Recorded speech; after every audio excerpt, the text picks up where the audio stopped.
Hey guys, welcome to Techies Guru. Today we'll be learning how to avoid tolls on Google Maps, and now let's dive right in. Now to avoid tolls on Google Maps, first open up your Google Map application on your phone.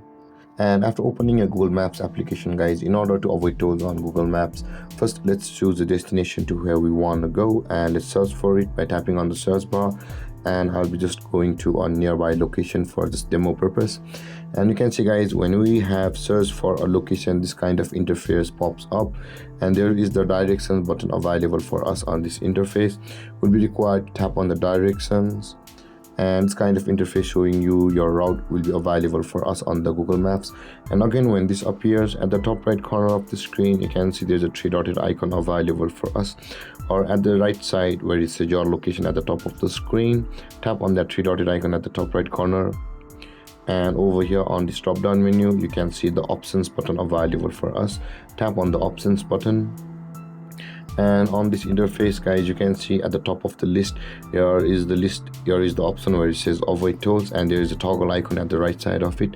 Now in order to avoid tolls on Google Maps, guys, tap on that option, and when the toggle icon is turned on or it is in blue, then you will start to avoid tolls on Google Maps. And with that being said, guys, this is how you will be able to avoid tolls on Google Maps. And if you have any confusions or questions regarding the topic, feel free to comment in the comment section below, and don't forget to like, subscribe, and hit that bell icon for more videos. Thank you for watching, guys. Peace.